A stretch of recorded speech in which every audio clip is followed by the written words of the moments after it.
Daily Anupama update जानने के लिए आप सर्व एक्सप्लेन को सब्सक्राइब करें। तो चलिए स्टार्टिंग करते हैं। स्टार्टिंग में हम देखते हैं कि भारती रो रही होती है और अनुपमा को कह रही है कि देखिए ना, ये आदमी कितना कमीना है। मुझे यकीन नहीं होता कि मैं इस कमीने से प्यार किया है। इसकी वजह से ही मेरे घर वालों को ताने मैंने सहने पड़ते हैं और मेरी 3 बहनें हैं जिसकी अभी शादी करनी है। पता नहीं, मुझे समझ नहीं आता मैं इससे समझौता करूं या लड़ूं। तभी अनुपमा कहती है कि नहीं, तुम हार मत मानना। अनुपमा समझाती है, भारती औरत तो सब कुछ बांट सकती है अपना, मगर संदूर नहीं बांट सकती। मर्द सोचते हैं कि सारी कहने से सब कुछ ठीक हो जाएगा, लेकिन ऐसा नहीं हो सकता। अनुपमा की बातों से भारती को शक होता है और भारती पूछती है कि क्या आपके साथ भी कुछ ऐसा ही हुआ था। तो अनुपमा हैरान होती है और अपना दर्द बांटती है। वो भारती से कहती है कि मेरे पति ने भी मुझे धोखा दिया था और फिर मेरे पास माफी मांगने के लिए आया था, लेकिन मैंने उसे मना कर दिया। मैंने उसे तलाक ले लिया। और अनुपमा कहती है कि इतने सालों में मुझे आज तक अपने फैसले पर कभी भी पछतावा नहीं हुआ, बल्कि गर्व हुआ है। इसके बाद रात में भारती काम कर रही होती है और अनुपमा को बताती है कि वे ऐसी औरतों की इंटरव्यू सीरीज बना रही है जिन्होंने निजी जिंदगी में बहुत संघर्ष किया है, फिर खुद को साबित किया है। अनुपमा अपनी जिंदगी की तस्वीरों में खो जाती है।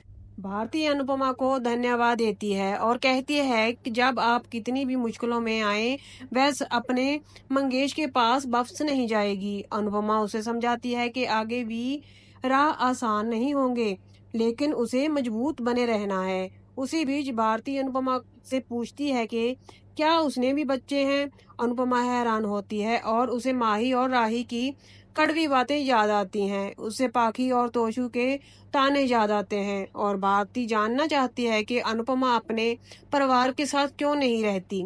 अनुपमा भगवान से प्रार्थना करती है कि उसके बच्चों को हमेशा खुश रखना और मन में ख्याति से माफी मांगती है। भारती पूछती है कि क्या उसका परिवार बड़ा है। अनुपमा कहती है कि सही वक्त आने पर सबसे पहले उसे ही बताएगी। भारती कहती है कि मुझे उस दिन का इंतजार रहेगा।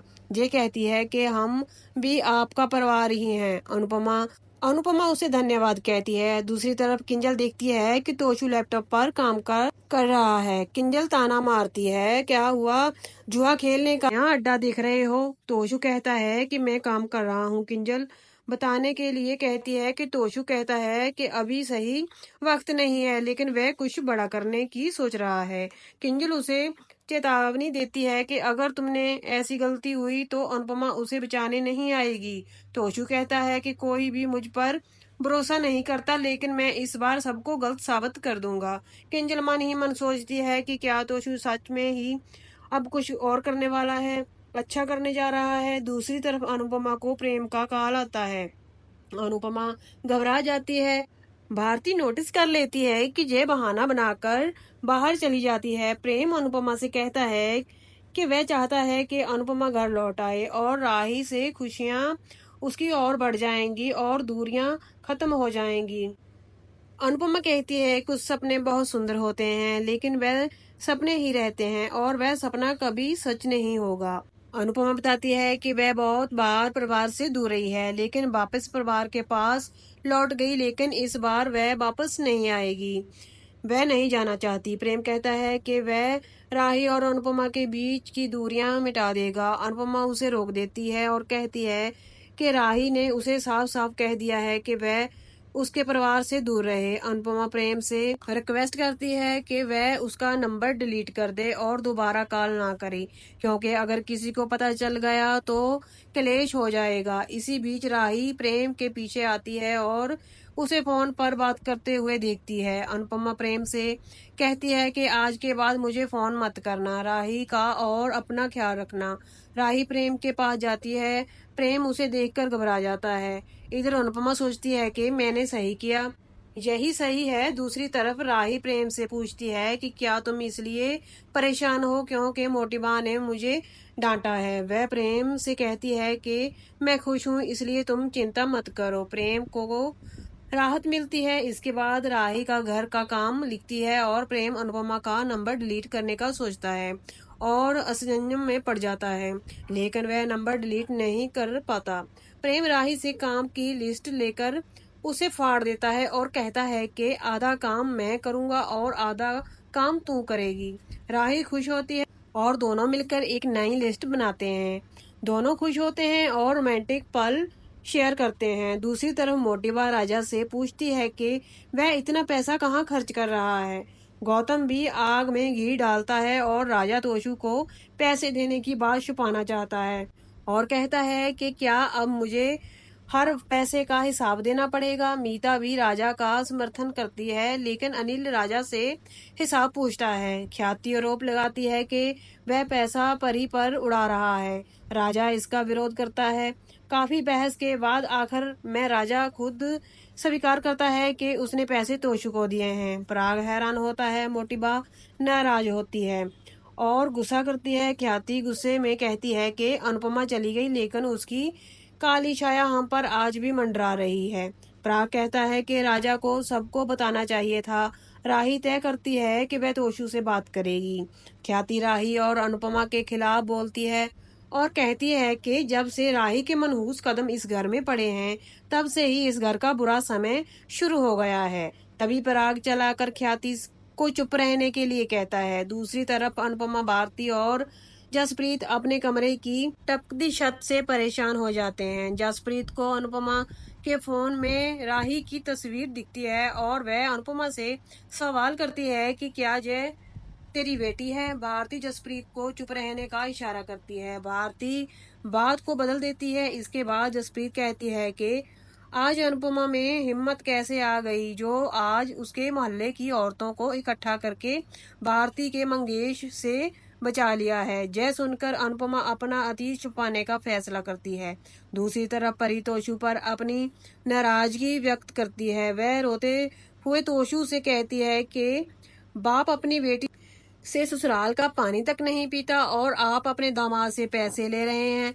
परी कहती है, सबको लगता है कि मुझसे कोई शादी नहीं करेगा, लेकिन मुझसे राजा जैसा अच्छा लड़का मिल गया।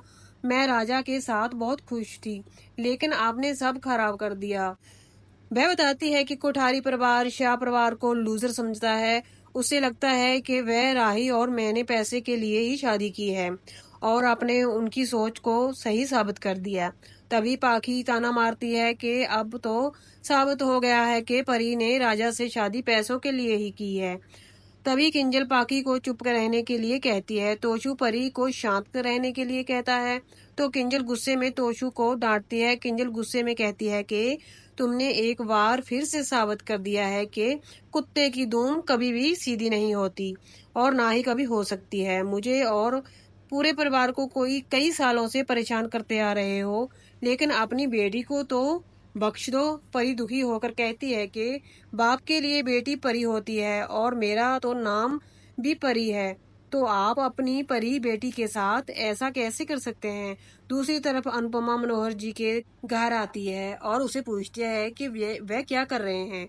मनोहर जी बताते हैं कि वह अपने गरीब स्टूडेंट के लिए पुराने कपड़ों से डांस कॉस्ट्यूम बना रहे हैं। अनुपमा वह जानकर बहुत खुश होती है और कहती है कि वह भी उनकी मदद करेगी। अनुपमा उससे कहती है कि आप मुझे रोजाना नई प्रेरणा मिलती है और कुछ नया सीखने को मिलता है। मनोहर जी कहते हैं कि जब हमारे बच्चे छोटे थे, तब हमारी पत्नी गुजर गई और हमारे ही माँ बाप बनकर अपने बच्चों को पाल रहे हैं।